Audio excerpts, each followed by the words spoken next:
नवंबर 2019 में एक international research team को अर्थ पर क्रैश हुए मीटियोराइट्स में एक ऑर्गेनिक मॉलिक्यूल मिला जिसका नाम है राइबोस। राइबोस एक शुगर है, एक सिंपल शुगर है, पर वो एक ऐसी क्रूशियल शुगर है जो अर्थ पर हर तरह की लाइफ के लिए ज़रूरी है। राइबोस एक शुगर है जो हमारा आरएनए बनाती है। आरएनए हमारे शरीर के सेल के हर हिस्से में मौजूद होता है। आरएनए जेनेटिक मटेरियल का एक सिंपल फॉर्म है जो सेल्यूलर फंक्शन को कंट्रोल करता है। ये कई प्राचीन प्राणियों में पाया जाता है। एक मेटेरॉइड पर राइबोस मिलना माइक्रोकॉस्मोस के ओरिजिन को समझने की कोशिश को बढ़ावा देगा, क्योंकि ये बिल्डिंग ब्लॉक्स हैं लाइफ स्टार्ट करने के लिए, इन्हीं की जरूरत होती है। तो अगर हमने ये समझ लिया कि ये बिल्डिंग ब्लॉक्स कहाँ से आए, तो हम ये भी समझ पाएंगे कि माइक्रोकॉस्मोस आखिर कैसे शुरू हुआ और साथ ही इवॉल्व हुआ। रोजेटा मिशन में आउटर स्पेस में लाइफ का एक और बिल्डिंग ब्लॉक मिला, फास्फोरस का एक फॉर्म जो था कॉमेट 67P पर। ये एक बड़ी खोज थी। कॉमेट 67P सोलर सिस्टम के जन्म के वक्त बना था, 4.67 अरब साल पहले, और उसके बाद से वो कभी नहीं बदला। वो एक टाइम कैप्सूल है जो सन और प्लैनेट्स के जन्म के समय बना, और तब से ये कॉमेट डीप फ्रीज में ही है। तो हमें कॉमेट 67P पर फास्फोरस के जो फॉर्म्स मिले, उनसे ये पता चला जब अर्थ बन रही थी तब क्या क्या मौजूद था और हमारे इस प्लैनेट पर लाइफ की शुरुआत कैसे हुई। अर्ली सोलर सिस्टम में लाइफ के लिए जरूरी कई केमिकल्स मौजूद थे। ये एक जरूरी खोज है क्योंकि इससे पता चलता है कि सोलर सिस्टम बनते वक्त ये सभी कंपाउंड्स आसपास मौजूद थे, तो ये लाइफ के शुरू होने और इस्तेमाल करने के लिए पूरी तरह अवेलेबल थे और उनसे सर्कुलर स्ट्रक्चर बन पाया। इन खोजों से न सिर्फ ये पता चलता है कि जरूरी केमिकल्स अर्थ पर आए थे, बल्कि ये भी कि वो पूरे सोलर सिस्टम में मौजूद हैं। हम ऐसा सोचते हैं कि माइक्रोकॉस्मोस सिर्फ अर्थ पर ही एग्जिस्ट करता है, क्योंकि हमें लगता है सिर्फ अर्थ पर ही ये बिल्डिंग ब्लॉक्स हैं। पर अब इन नई खोजों से पता चला कि ये माइक्रोकॉस्मोस और साथ ही बिल्डिंग ब्लॉक्स अर्थ के अलावा पूरी सोलर सिस्टम में हो सकते हैं। सोलर सिस्टम में मौजूद इन बिल्डिंग ब्लॉक्स का सबूत हमें 2017 में मिला था। ओमुआमुआ नाम का एक अनजान स्पेस रॉक सोलर सिस्टम में पाया गया था। ओमुआमुआ की अजीब बात यह है कि वो एक ऐसी ट्रेजेक्टरी पर है जो डेफिनेटली डीप स्पेस की है, इंटरस्टेलर स्पेस की, मतलब वो किसी दूसरे स्टार से यहाँ तक आया है। इससे भी अजीब है इसकी सरफेस जिसका रंग लाल है।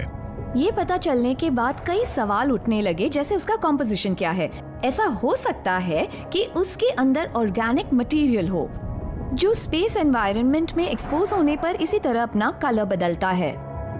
ऐसा हो सकता है कि ऑर्गेनिक मटेरियल्स इंटरस्टेलर स्पेस में ट्रैवल कर सकते हैं। ऐसा मुमकिन हो सकता है कि हमें ऑर्गेनिक मटेरियल्स मिले, यानी लाइफ के बिल्डिंग ब्लॉक्स जो सोलर सिस्टम से बाहर से आए हैं। हो सकता है गैलेक्सी में मॉलिक्यूलर ट्रांसपोर्ट सिस्टम हो। हमें अपने सोलर सिस्टम की बॉडीज से मटेरियल्स मिल सकते हैं और अपने सोलर सिस्टम के बाहर से भी, क्योंकि वो मूव होती रहती है। ओमुआमुआ तो बस एक बॉडी है। हो सकता है कि हमारे सोलर सिस्टम में कई इंटरस्टेलर विजिटर्स आते रहते हैं। हो सकता है कॉमेट्स और एस्टेरॉइड्स वो केमिकल्स लाए हों जिनसे माइक्रोकॉस्मोस की शुरुआत हुई। अब एक नई रिसर्च से ये सामने आया है कि अर्थ से टकराने वाले स्पेस रॉक्स भी लाइफ शुरू कर सकते हैं। क्या ऐसी ही किसी टक्कर से जीवन की शुरुआत हुई?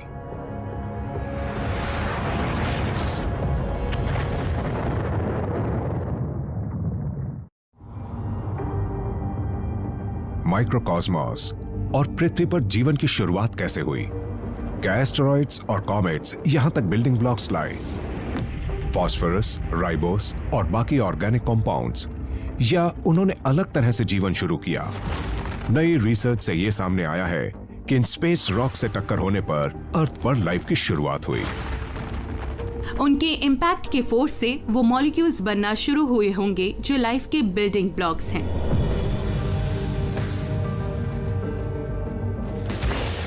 टकराव से पैदा होने वाली एनर्जी मॉलिक्यूल्स की बनावट को बदलकर नए कॉम्पाउंड्स बना देती है। आप एटम्स और मॉलिक्यूल्स को अलग करके उन्हें रिकम्बाइन कर सकते हैं और बस एक इम्पैक्ट से लाइफ स्टार्ट कर सकते हैं।